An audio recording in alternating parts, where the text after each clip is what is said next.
Redditors who gave your SO a second chance after they cheated.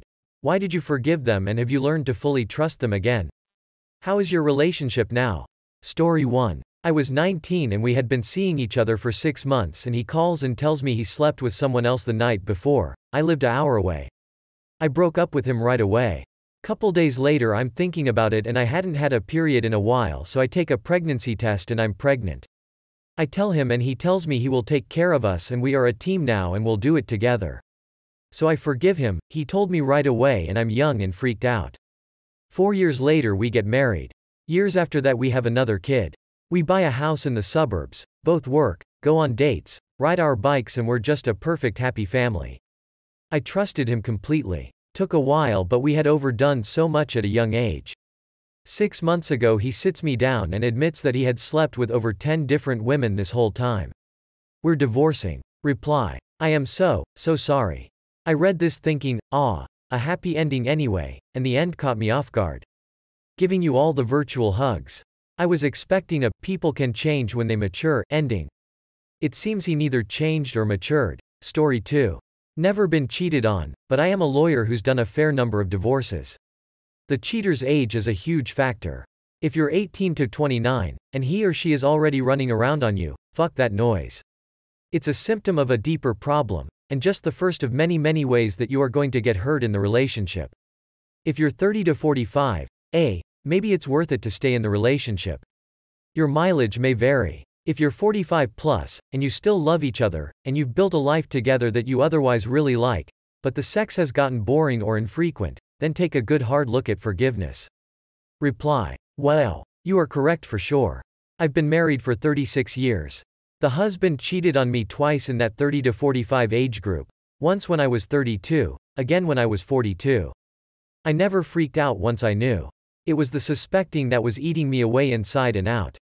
They were both situational affairs and very brief. The first girl was nothing to put behind me, and once I confronted them together, he never looked back. But the poor second girl, he let her fall in love with him and she had it bad. Knowing what it's like to be in love with him, I felt sorry for her almost.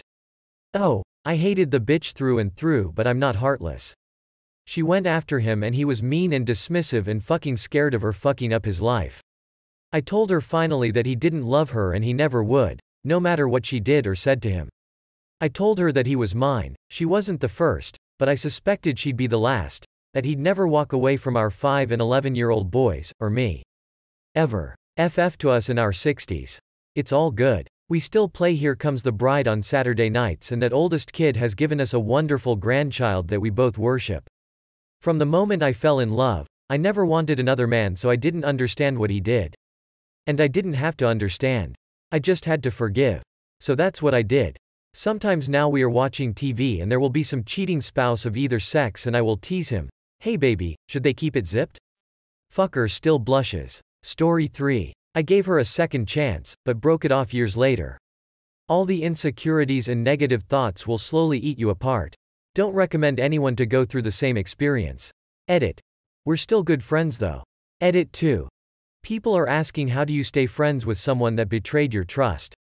We didn't break off on a bad ending. I made sure to keep it a civil breakup. I think having a friend you were close with for years is better than her being a stranger, somebody that you used to know. Reply. Same, the trust will never be the same as before. I was paranoid every time she hangs out or goes out with her peers. Cheated on me again after few years and said she had a valid reason. Never took her back, but after few years we became friends cause she's the only friend that I can really say anything to. Edit. She tried cheating on her current SO with me. Reply 2. How do you have a valid reason to cheat on someone? Oh, you suck in bed. Better have sex with someone else? Story 4. Forgave her because it was only photos, started to trust her again till she tried to fuck my friend. Found out she had been with over 30 guys in the 5 months together. Reply. Try not to suck any dick on your way through the parking lot. Stati 5. Being trapped in a lease with someone makes you think differently. When you don't have that hard evidence, but deep down you know what's going on. Physically didn't have the money to break up with her, if that makes sense. After the lease ended and we moved into separate places, I gave us a few more months, but we ended it in April. Probably a good thing, because her and her new BF just celebrated their 1 year in October. These types of threads have popped up a lot recently, and I always seem to comment this story on them. I didn't realize how much it's actually helped me to get it off my chest. There is so much wrong with this whole thing, that I could probably write a book about how hard it was being trapped in a lease with someone you loved, and all of the coincidences I had to deal with while questioning my sanity, wondering if I'm just overreacting. Thanks for listening, dudes. Reply. Title. Trapped in a lease. How to escape with your sanity. This shit really is tough. When you are in a financial commitment with someone and they are sneaking behind your back. If they wanted the relationship over with, they should have said so. They probably felt the same as you, though. But maybe not. It's really bullshit. Did he not know? I would, for the sake of my ex, at least make my anniversary after I was no longer with them, for Pete's sake.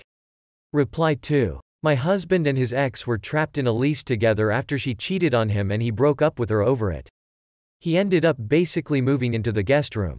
He bought a second TV and slept on the futon in there and basically never spent any time anywhere in his house except that room.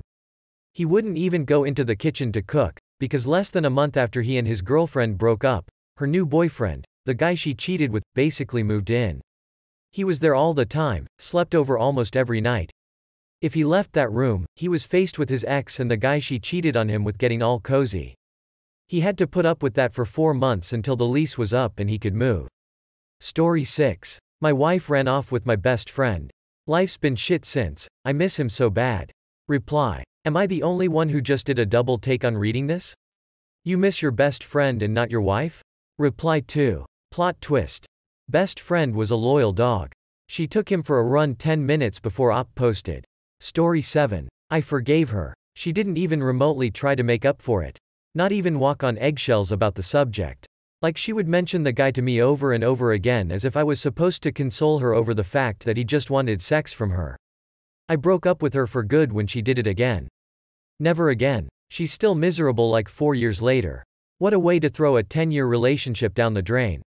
Edit. Didn't think this would blow up. Thanks to all of the responses. I want to take this time to offer the best advice that has ever been given to me. Learn from other people's mistakes. It has made life so much easier for me. I never saw this coming and always had amazing relationships until this one went south. I should have trusted my gut from the get-go and left when I knew I wasn't being treated fairly.